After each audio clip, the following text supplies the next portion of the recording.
Daily. Taste the Daily.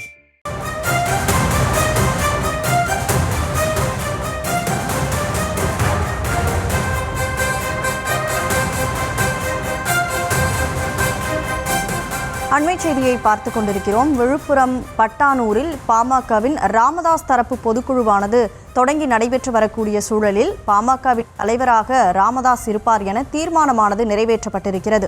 பொதுக்குழுவில் ஒருமனதாக இந்த தீர்மானம் நிறைவேற்றப்படுவதாக அறிவிக்கப்பட்டிருக்கக்கூடிய சூழலில் கூடுதல் விவரங்களோடு நமது செய்தியாளர் ராஜேஷ் இணைப்பில் இருக்கிறார்.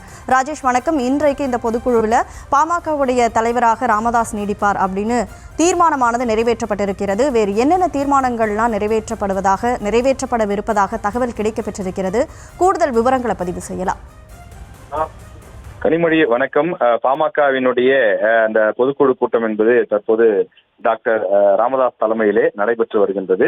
டாக்டர் ராமதாஸ் மற்றும் அன்புமணி இடையே கருத்து வேறுபாடு நீடித்து வரக்கூடிய நிலையில் இரண்டு பேருமே தனித்தனியாக பொதுக்குழுவை கூட்டுகின்றார்கள். குறிப்பாக விழுப்புரம் மாவட்டத்தில் இன்றைய தினம் டாக்டர் ராமதாஸ் தரப்பினர் சார்பிலே பொதுக்குழு கூட்டப்பட்டிருக்கிறது.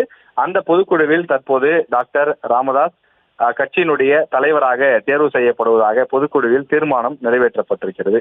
அந்த தீர்மானத்தை படித்தவுடன் அந்த கூட்டத்தில் அந்த அரங்கத்தில் இருந்தவர்கள் அனைவரும் எழுந்து நின்று கிட்டத்தட்ட ஒரு 3 நிமிடங்கள் கைத்தட்டி அந்த அறிவிப்பை வரவேற்றார்கள்.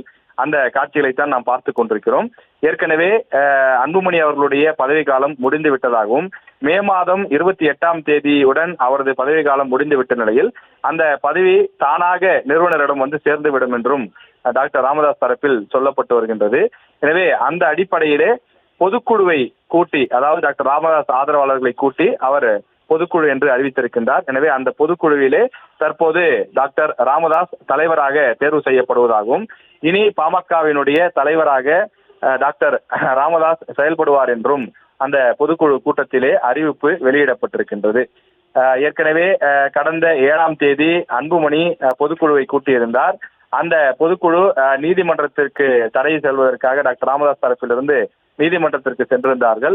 பிறகு நீதிமன்றம் தடை விதிக்கவில்லை, பொதுக்குழுவை நடத்தலாம் என்று சொல்லியிருந்தது. அந்த அடிப்படையிலே பொதுக்குழு நடைபெற்றிருந்தது. அதில் அந்த முடிந்த பதவி காலத்தை நீட்டித்து அவர்கள் அந்த தீர்மானத்தை வாசித்திருந்தார்கள். இந்த நிலையிலேதான் டாக்டர் ராமதாஸ் தரப்பில் தற்போது பொதுக்குழு கூட்டப்பட்டு அவர் தலைவராக தேர்வு செய்யப்பட்டிருப்பதாக அறிவிப்புகள் வெளியிடப்பட்டிருக்கிறது. நாம் திரையிலே பார்க்கின்றோம். அக்கட்சியினுடைய முக்கிய முகங்களாக இருக்கக்கூடிய ஜி.கே. மணி மற்றும் சேலம் அருள் உள்ளிட்டோரெல்லாம் எழுந்து நின்று கைத்தட்டி கோஷம் எழுப்பி டாக்டர் ராமதாஸ் அவர்களுக்கு வாழ்த்து தெரிவிக்கக்கூடிய அந்த காட்சியையும் நாம் பார்த்து கொண்டிருக்கிறோம். இந்த விஷயத்தை பொறுத்த வரையிலே, அதாவது கடந்த 7ஆம் தேதி பாமகவினுடைய தலைவர் நான் தான் என்று அக்கட்சியினுடைய பொதுக்குழுவிலே அன்புமணி அந்த தீர்மானத்தை நிறைவேற்றியிருக்கிறார்கள். அதனை தேர்தல் ஆணையத்திற்கும் அனுப்பியிருக்கிறார்கள். அது ஒரு புறம். மற்றொரு புறம் அக்கட்சியினுடைய நிறுவனராக இருக்கக்கூடிய டாக்டர் ராமதாஸ் இனி நான் தான் கட்சியின் தலைவர் என்று பொதுக்குழு ஒன்றை கூட்டி அவர் தற்போது தீர்மானத்தை நிறைவேற்றியிருக்கிறார். தந்தை மகன் என இருவரும் தனித்தனியாக பொதுக்குழுவை கூட்டி அவர்கள் நான் தான் தலைவர் என்று 2 தரப்புமே முடிவு செய்திருக்கக்கூடிய நிலையில் இனி உண்மையில் அந்த கட்சிக்கு தலைவர் யார் என்பதை பதில் சொல்ல வேண்டிய தேர்தல் ஆணையம் பதில் சொல்ல வேண்டிய ஒரு தேவை ஏற்பட்டிருக்கிறது. இந்த தீர்மானங்கள் எல்லாம் தேர்தல் ஆணையத்திலே இவர்கள் ஒப்படைப்பார்கள். அப்படி ஒப்படைக்கும் போது கட்சியினுடைய அங்கீகரிக்கப்பட்ட பொதுக்குழு உறுப்பினர்கள் யார் யார் என்பதை தேர்தல் ஆணையம் ஆய்வு செய்யும். எனவே கட்சியினுடைய அங்கீகரிக்கப்பட்ட பொதுக்குழு உறுப்பினர்கள் அவர்களால் தேர்வு செய்யப்பட்ட தலைவர் தான் அக்கட்சியினுடைய தலைவராக இருக்க முடியும்.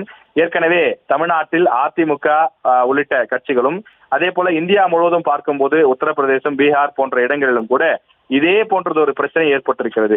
ஒரு கட்சியில் 2 தலைமைகள் 2 பிரிவுகளாக பிரிந்து 2 பிரிவினரும் தனித்தனியாக கூட்டங்களை கூட்டுவது, பொதுக்குழு கூட்டங்களுக்கு ஏற்பாடு செய்வது, அதே போல தந்தை மகன் இடையே பிரச்சனை போன்ற எல்லாம் இந்தியா முழுக்க பல இடங்களில் நடைபெற்றிருக்கின்றது.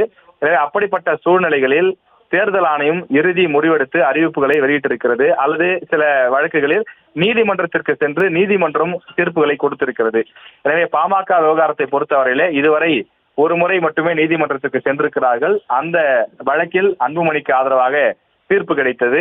ஆனால் இந்த பொதுக்குழு விவகாரத்தில் யார் தலைவர், யாருடைய பொதுக்குழு உண்மையான பொதுக்குழு, யாருடைய பொதுக்குழு போலியான பொதுக்குழு, யாரிடம் இருப்பவர்கள் உண்மையான பொதுக்குழு உறுப்பினர்கள், யார் கொடுக்கக்கூடிய அங்கீகாரம் செல்லும் என்பதையெல்லாம் இனி தேர்தல் ஆணையமும் நீதிமன்றமும் தான் சொல்ல வேண்டிய தேவை இருக்கின்றது.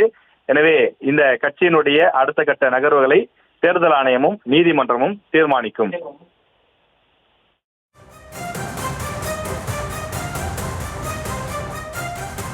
கூடுதல் விவரங்களை வழங்கியதற்கு நன்றி ராஜேஷ்.